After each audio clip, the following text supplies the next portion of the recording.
नमस्कार, आप देख रहे हैं भारतीय मीडिया नेटवर्क। अभी हमारे साथ हैं भिलाई नगर निगम के नेता प्रतिपक्ष भोजराज सिन्हा जी। जी नमस्कार। मैं आपका स्वागत करता हूं अपने चैनल पर।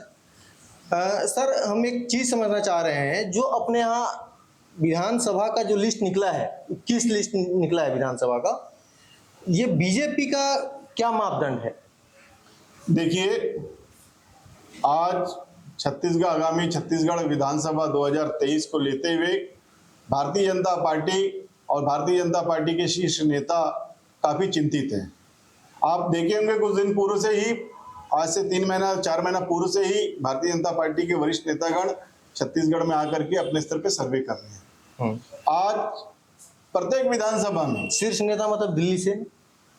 शीर्ष नेता मतलब हमारे वरिष्ठ संगठन के लोग, जो राष्ट्रीय केंद्रीय संगठन के लोग हैं, कार्यकर्ता हैं, वो जो प्रभारी जिनको बनाया गया छत्तीसगढ़ का संगठन प्रभारी बनाया गया, चुनाव प्रभारी बनाया गया है, ऐसे हमारे शीर्ष नेतागण यहाँ पे आए हुए हैं और इनके द्वारा 5-5 बार सर्वे किया गया है।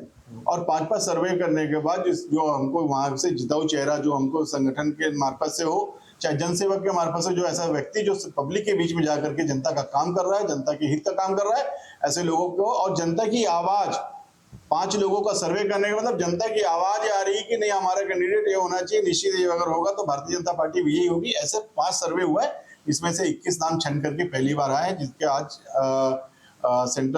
केंद्र के द्वारा ये नाम तय किया गया है। अच्छा, इसमें चूंकि हम लोग दुर्ग से हैं, बगल में पाटन विधानसभा है और एक चर्चित विधानसभा है, क्योंकि मुख्यमंत्री भूपेश बघेल जी भी वहीं से आते हैं। तो आपको क्या लगता है, मुख्यमंत्री भूपेश बघेल जी और उनके रिलेटिव हैं विजय बघेल जी, जो अभी सांसद भी रह चुके हैं, सांसद भी हैं वर्तमान में, तो क्या वो टक्कर दे पाएंगे? देखिए, सबसे पहले तो मैं आपके चैनल को बता देना चाहता हूँ कि आज विधानसभा से पहले एक लोकसभा भी चुनाव हुई है और माननीय सांसद विजय बघेल जी, जो जन जन के नेता है, जनप्रिय हैं, उसी पाटन विधानसभा से 45,000 वोटों से चुनाव जीते थे।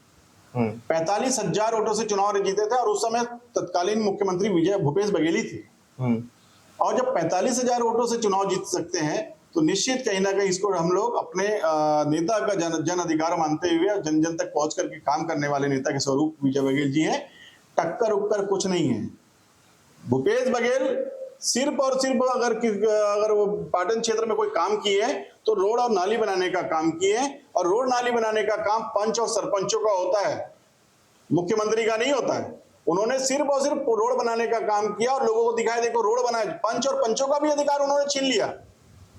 अगर पंचों का अधिकार दिलाने का काम किसी ने किया है, सरपंचों को उनका अस्तित्व दिखाने का काम किया, तो सांसद विजय बघेल जी ने किया, उनकी निधि ने की है। तो ऐसा क्या हो गया अभी पिछले 2 महीने में, जो पाटन विधानसभा में पिछले 1.5-2 महीने से हम लोग देख रहे हैं कि उनका नाम पहले से ही चर्चित था कि इनको मिल सकता है, ऐसा 2 महीने में क्या हो गया? देखिए, विजय बघेल जी जनप्रिय नेता हैं।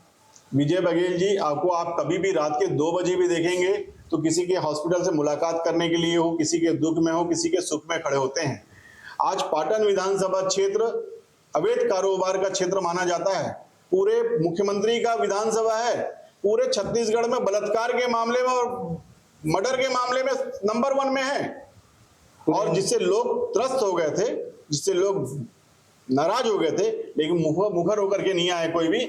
इस चुनाव में देखिएगा क्या हाल होता है इस भूपेश बघेल जी का, कि किस मत से उनको 45,000 से लोकसभा चुनाव जीते हैं। इस बार 90,000 वोट विधानसभा से पाटन जीते हैं। मुख्यमंत्री को टक्कर देना, देखिए, मुख्यमंत्री बहुत सारे प्रदेशों में हुए हैं और मुख्यमंत्री को टक्कर देना और मुख्यमंत्री कभी अपने क्षेत्र में जाना नहीं, अपने विधानसभा में की नहीं किए, कौन मर रहा है कौन जी रहा है देखने के लिए जाते नहीं है। एक उदाहरण आपको बंगाल का दे रहे हैं, जो कि वहां से ममता बनर्जी हार गई थी, शायद याद है? बिल्कुल ममता बनर्जी हारी हैं, मुलायम सिंह यादव जी हारे हैं, सभी लोग, बहुत सारे लोग हारे हैं। तो मेरा कहने का मतलब है, मुख्यमंत्री एक विधायक होता है, विधायक बनने के बाद ही मुख्यमंत्री बनता है, वो डायरेक्ट मुख्यमंत्री नहीं बन जाती। अच्छा, इसमें खरसिया विधानसभा से जो ओपी चौधरी जी का भी नाम चल रहा था, पिछले बार भी इलेक्शन में वो शायद नहीं जीत पाए थे। देखिए, ओपी चौधरी जी हमारे भारतीय जनता पार्टी के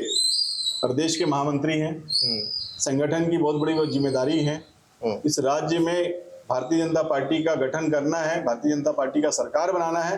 सबकी जिम्मेदारी सबको अलग अलग प्रकार की दी गई है। प्रत्येक बूथ से लेकर के प्रदेश तक की जिम्मेदारी कार्यकर्ताओं को दी गई है और कार्यकर्ता अपने जमीनी स्तर पे काम करना चालू कर दिए है। पार्टी किसी को भी टिकट दे, पार्टी का प्रत्याशी कमल का फूल होगा। इसमें एक चीज तो क्लियर हो रहा है कि क्योंकि 21 में से चार विधानसभा में साहू सरनेम से लिया गया है। देखिए, तो साहू समाज के लिए मतलब समाज को देखते हुए प्रदेश में साहू समाज एक अपना अलग व्यक्तित्व रखता है।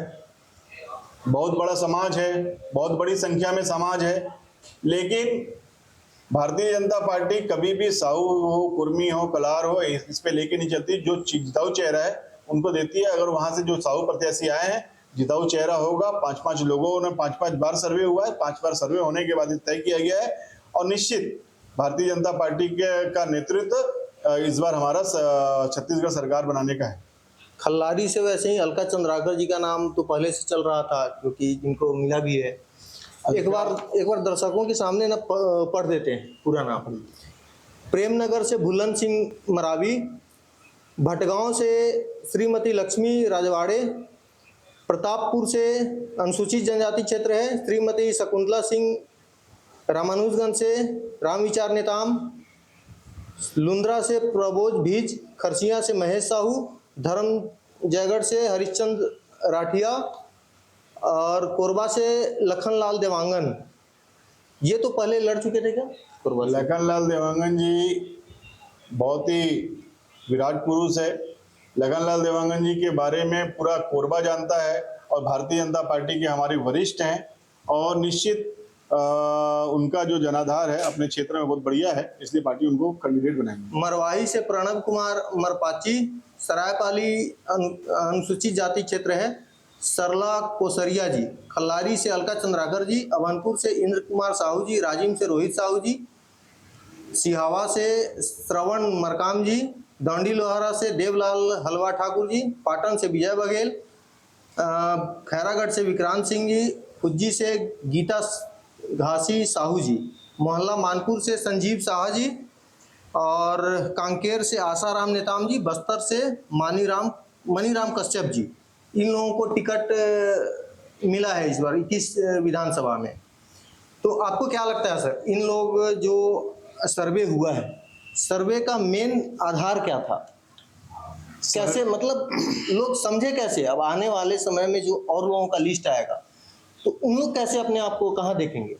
भारतीय जनता पार्टी संगठन के द्वारा प्रत्येक विधानसभा में जा करके प्रत्येक स्तर पे जा करके एक नाम छन करके आए हैं। ये नाम छन करके आए हैं। निश्चित आज अगर भारतीय जनता पार्टी ने पहली लिस्ट जारी की है ये उनका सर्वे है। आज चुनाव के पहले इतने दिन पूर्व ही अगर हम लोगों ने इतना प्रत्याशी का नाम तय किया है तो कहीं ना कहीं भारतीय जनता पार्टी और भारतीय जनता पार्टी का श्रेष्ठ नेतृत्व बहुत ही एक्टिव है और अपने प्रत्याशी को इतना मौका मिल जा रहा है कि आगामी चुनाव के लिए वो तैयारी कर सके। ऐसा बीजेपी में डर नहीं है कि अभी कांग्रेस का लिस्ट नहीं आया है, पहले बीजेपी निकाल लिए हैं? कांग्रेस का लिस्ट और भारतीय जनता पार्टी का लिस्ट, कांग्रेस से ऐसा कौन सा भय है?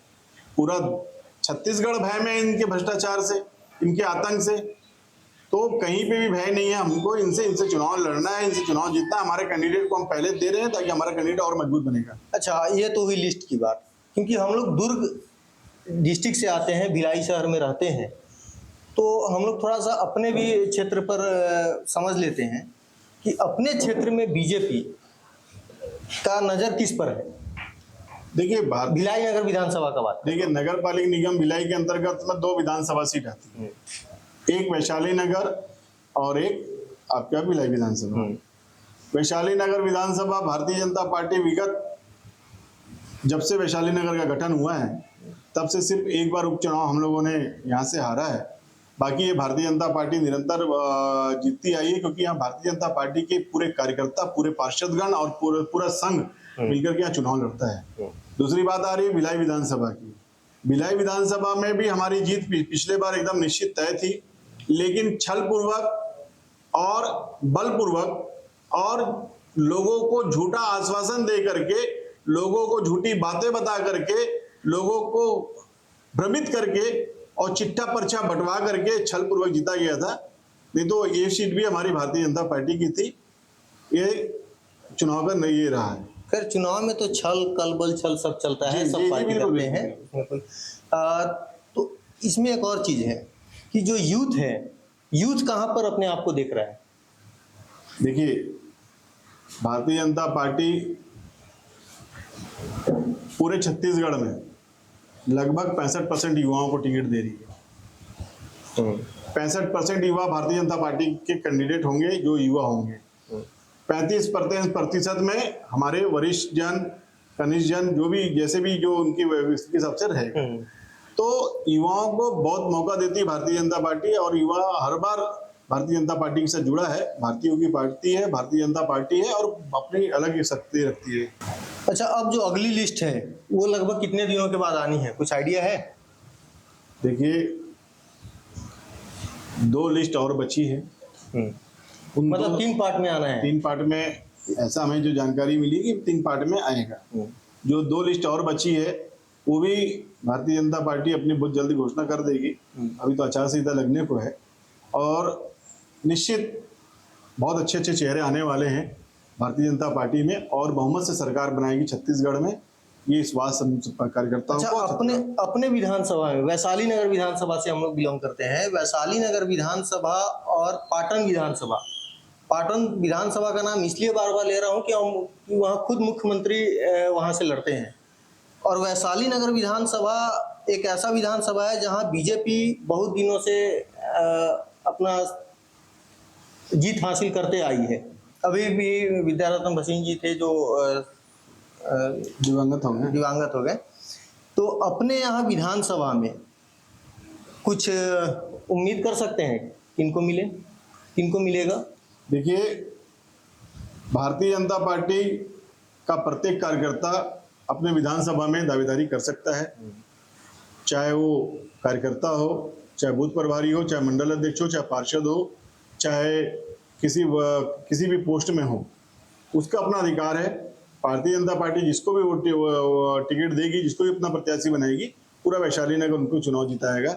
ये आपको आपके चैनल पे बता सकता हूँ। ये आप तो मानते होंगे कि वैशाली नगर विधानसभा और पाटन विधानसभा, ये दोनों बहुत ही चर्चित भी है, और यहाँ सीट को लेकर बहुत सारी दिक्कतों का सामना करना पड़ता है शीर्ष नेतृत्व को।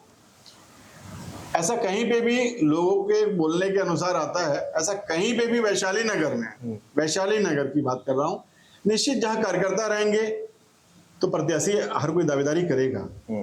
जहाँ कार्यकर्ता रहेगा ही नहीं तो दावेदारी कौन करेगा? कार्यकर्ता यहाँ बहुत उत्साहित है, और हर बार कार्यकर्ता मेहनत करके भारतीय जनता पार्टी को जिताता है, और अब वो भी अपेक्षा रखता है कि टिकट इस बार शायद मैं दावेदारी करूंगा, मुझे मिलेगा, और हर कार्यकर्ता का अधिकार है उसको चुनाव लड़ने का। एक चीज है, कार्यकर्ता के मन में एक टीस तो है इस चीज को कि हेलीकॉप्टर लैंडिंग का जो मामला आ जाता है, उसमें उन लोग, क्योंकि कार्यकर्ता लोग खुद भी हमको बोले, बाकायदा फोन करके बताया है कि भैया इसमें तो जो पहले से जो लड़ते आ रहे हैं उन लोगों को हायर कर लिया जाता है, मेहनत हम लोग करते हैं, हो नहीं पाता है।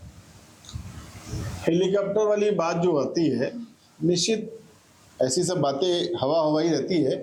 भारतीय जनता पार्टी वैशाली नगर इस बार का सभी कार्यकर्ताओं का ये है कि वैशाली नगर विधानसभा से प्रत्याशी होना चाहिए, यूथ होना चाहिए, वैशाली नगर का प्रत्याशी होना चाहिए, वैशाली नगर के बीच का प्रत्याशी होना चाहिए, हम सब कार्यकर्ताओं के बीच का प्रत्याशी होना चाहिए। इस बात को हम अपने नेताओं को बताए हैं कि उनसे जब हमसे बात चर्चा चली, बोले वैशाली नगर का कार्यकर्ता होना चाहिए, वो कोई भी हो।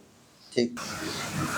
आज हम छत्तीसगढ़ के 21 प्रत्याशी जो बीजेपी ने तय किए हैं उस पर विशेष चर्चा के लिए नगर पालिक निगम भिलाई के जो नेता प्रतिपक्ष भोजराज भोजू जी से भेंट मुलाकात हुई, जिसके लिए हम उनका आभार व्यक्त करते हैं। बहुत बहुत धन्यवाद।